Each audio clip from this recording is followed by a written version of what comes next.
quit the corporate world. Now we live for under $300 a month on this acre of land.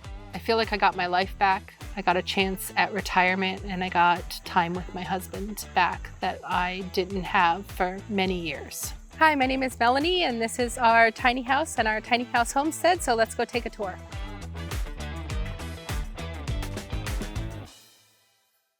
This is the kitchen in our tiny house. I know a lot of people, when we built ours, were doing them like galley style and sticking them on the sides.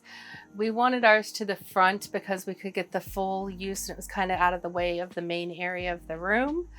And I have the window dead center in the sink, which was one of the things that I wanted. So I was like, oh, we're building that. We're definitely building that. But this is a really easy space to use for us because we can work on both sides of the counter. So I can cook on one side and he can cook on the other. And we have an induction hot plate so it can kind of move back and forth. And we just use small appliances to cook so we don't have the big stove and all that jazz. So it's really easy to move those things around the counter. I make a lot of our food. So I am baking and cooking with very few appliances and have been for 6 years. And I still don't desire going and buying a big fridge or a big stove to do any of that. It's all worked out pretty easy. I have the main big sink. I have a drop-in drying rack, so I can just pull this out if I want to use the whole sink to soak something in. And keeping just a couple shelves has actually worked great because I can't go and get a whole bunch more stuff to put in here because I only have this little space to do it. If you have the space, you're going to fill it up.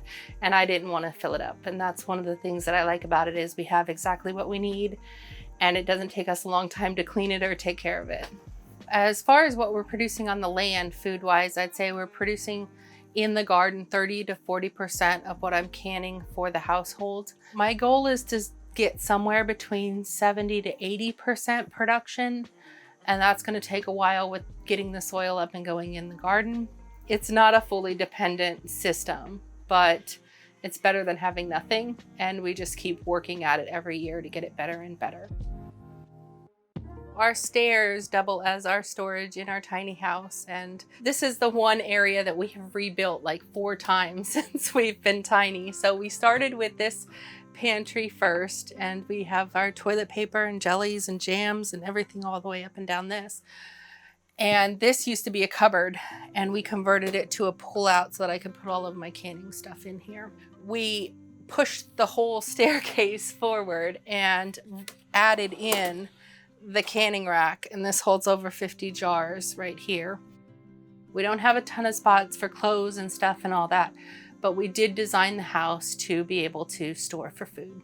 I think of my home as kind of fluid, and because we built it, we can just take it apart and rebuild it whenever we want if it's not working. And that's one of the things that I like about living tiny, having built this, is that I'm like, oh yeah, we'll just tear that apart this weekend and put a drawer in it. And we're like, okay, and we just do it. I had been through 6 layoffs in 7 years. And after going through that for so many years, just over and over, it seemed like every year it was a layoff, every year it was a layoff. And I'm like, I don't want to do this anymore. I'm exhausted, I'm stressed out. We're working our butts off to pay for an apartment that we don't own, we're never going to own. And I just thought, I don't want to live this way anymore. I'm not happy. I don't get to see my husband. And I go and I work really hard for all of these people that frankly just don't give a crap how well or how good a job I do, because in a year I'll be laid off again. So I quit. I quit that world. I quit the corporate world. I sold everything that I owned in 3 weeks. So this has been a 6+ year process of getting to where we are now.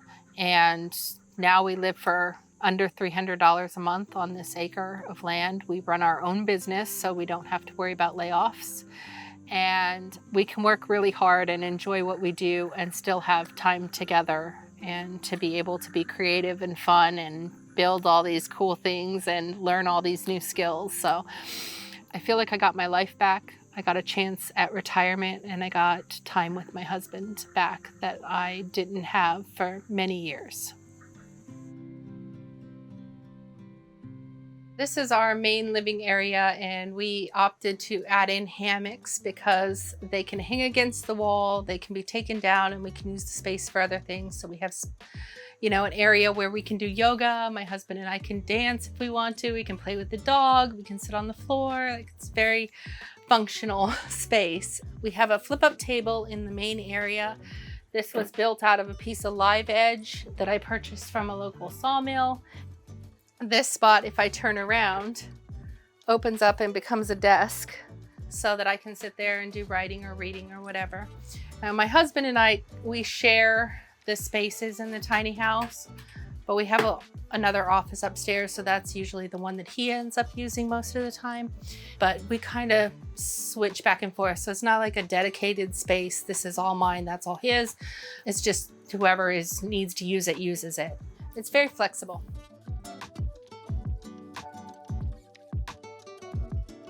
We opted to have a shower in our tiny house instead of a tub, but I didn't want one of those really tiny little showers because my husband's like 6'1" and I'm 5'8", and that doesn't work for us. So we originally had like a regular surround white shower in here that we tore out, and we ended up putting in this wall and a little seat and a waterfall shower. So this is much more comfortable because in the summer I can have the windows open and I can leave this side open and just let the water fall while I'm just sitting there and relaxing, and it's very peaceful because we have the vines and everything in here. So this is a 38 by 38 shower and we have the composting toilet next to it, and of course we have a lot of natural light, so it's fun. And I highly suggest adding open showers to tiny houses and little half walls and stuff like this because it makes the space feel so much bigger. So our water comes off of our well, and we have a little well house outside that we built. And so we filter the water before it comes through to the house. We have an on-demand hot water system that brings the hot water in, and we are hooked up to a septic tank on the property, which is required by our state for gray water. This is our custom closet. I think we built it 3 or 4 years after we were tiny. We again went through several designs before we got to this one, but it's worked really well for us. So we have cubbies in the walls here for regular use items, and then we have a spot for all of our clothes. We have a washer spinner that is in here that just sits right over into the tub. We originally plumbed for a washer dryer, so it has that, and a propane washer and dryer at that, so it would be off grid. But we've never installed one because the washer spinners worked great, and we're like, why hook it up and use the space? So we've stuck with these little guys, and they've done a good job.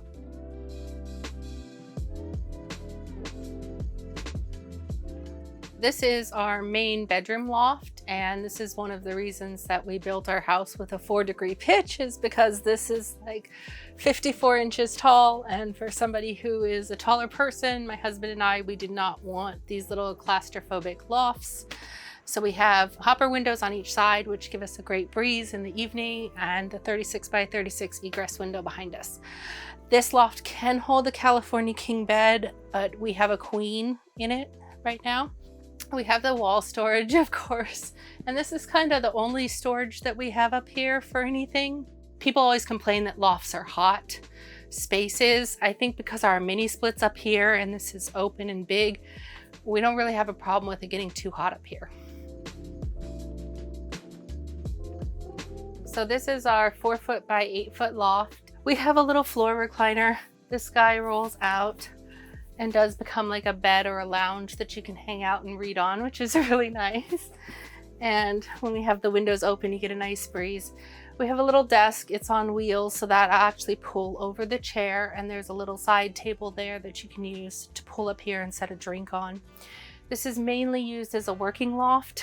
So we have our computer up here, our printer. I do a lot of wood burning, and this is where we run our business.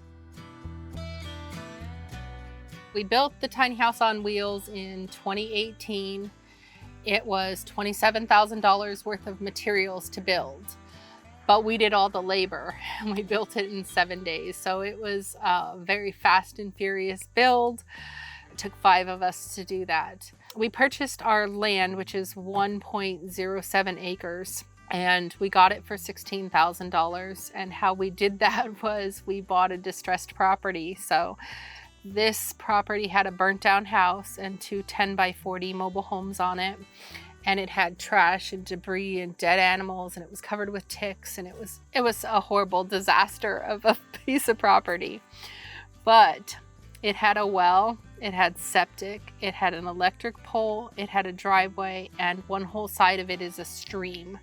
And we came in and have been cleaning up this property for the past 4 years. Building supplies in the past couple years have gone through the roof, and so to keep all of that down, we have reused and recycled as much from jobs as we can. And so that's how we've built all of this kind of stuff up. I don't want to say it's the cheapest way, because some of the things we've done have been very expensive, but there are ways that you can homestead where you can go and recycle and use these materials in other ways that will save you a lot of money and still end up looking nice on your property. So this is our Magi Dome hot tub, nudie tub that we just started building this year. So this is still kind of a work in progress. I've got to do like plexiglass or something on the outside, and I think this back is going to end up being wood. But this is our stock tub, hot tub. It's really nice because when we've worked hard all day, then we kind of have a spot where we can come out and just relax. We got a nice little bench, couple towels, some lights, and this whole direction you can see the property, so you don't feel like you're closed into a tiny little space. But it's a quick and easy and fairly cheap way to get a redneck hot tub on your property. And then of course we had to be fancy and put it inside of a dome. So yeah, good times. This is the main garden on our property. It's the end of the season, so we don't have a lot going on in here right now, but it's been a labor of love because this was all a front yard and we have been converting it into a garden area. So we've had to, till out all of the soil and work it for 4 years to get it to come up, and eventually we're going to expand it out farther. We have an 8x16 greenhouse in the back, and then we have a little pallet greenhouse that holds our strawberries because those come back every year. And along this side, we have some really cool grapevines. So we have a great little path that goes all the way around it, and it provides us a lot of food. This summer, we had a really bad drought, and so it was a really frustrating year to garden, and a lot of us lost a lot of our harvest. So we have held on the best we could. We've still gotten a fair amount, but nowhere near what we were getting last year. So every year's a little different. This is one of the areas that we added in this year. It took us a while to get to this part because part of the old burned down house had destroyed a lot of the land here. And so we had to kind of work around all of this concrete and stuff to build it back up. But yeah, eventually this area is going to be providing a lot of herbs for the tiny house homestead. This is one of the new areas that we've been working on, and what we did was we had an old shelter logic, like one of those storage, unit things, and it was destroyed a couple years ago, and so we took the frame and we built the wood roof on top of it, and then we framed in a spot here for a sink and a rack, and I have a stove, propane stove back here. Because we do a lot of canning, it gets really hot in the tiny house running pressure canners and stuff. So it's nice to be able to do my canning out here and have a space to wash everything and kind of clean it up. And, if we don't have electric or power, if power goes out, then this is a backup cooking area for us. So this is our Hobbit house root cellar, and what we use it for on our homestead is just to store the food that we grow out of our garden, extra food that we can, mostly dry goods. So I built this out of pallets, and we dug the whole thing out by hand with shovels. And it took us like a month to dig all of this out, but we do want to build 2 more. So we have a vent pipe in the back, and then it vents out the front here. So you get the airflow that goes through that helps keep it cool. You got drainage rock on the bottom, the pallets are on the side, and then we used a visqueen cover around that, so like a moisture barrier, before we covered it back up with all of the dirt. It's been working now for over a year. It's our first one, so it's kind of the prototype to see how it goes. Our next one, I think we're gonna dig a little bit deeper. We would like to have 3 of them back here, so it's like a little Hobbit house, root cellar community when you walk down here towards the stream. So yeah, this is one of the fun parts of our homestead. So this is one of the other ways that we produce food on our homestead. Right now we have 29 egg-laying hens and 1 rooster. We do plan on hopefully adding some meat chickens this next year. But right now these are all of our egg layers. So we have 2 coops here with all of their nesting boxes. So on the back of one of our chicken coops, because our cats are indoor, outdoor, in the winter they like to be out here with the chickens a lot. So we built them these little shelves that they can climb up on, and then they have a cat door on this side and a cat door on that side, so then they can go in and out. We keep that heated all winter for them with food and water. And a lot of times this is where I find my cats hanging out. So they like to come out and watch the hens. So it's fun. So my insights, or I guess words of wisdom if you're looking to go tiny, would be try to see how much you can really live without. I don't have a stove. I don't have a full-size fridge. I don't have an oven. And I'm happier now than I was when I had all of that stuff. That was really important to me, is that I embraced more of that minimalistic idea and stepped away from, oh, I need more storage in my house. I need more stuff in my house. I wanted less. I wish people would, kind of step back and maybe embrace that a little bit more too. And think about, at the core, what they really want out of this movement or lifestyle. So our tiny house is on Serenitas Tiny Living, which is on Facebook and TikTok and Instagram. We have Tiny House Alliance USA working for legalization of tiny houses through ASTM global standards and ICC changes for the actual wheels on tiny houses, which will help people park. I also have 13 books on Amazon that you can check out. It's Trailblazing Tiny, A Guide to Breaking Free, and Trailblazing Tiny Tales, which is an ebook series. So you can check all of those out, and you can follow me and say, hey, all the links will be in the description.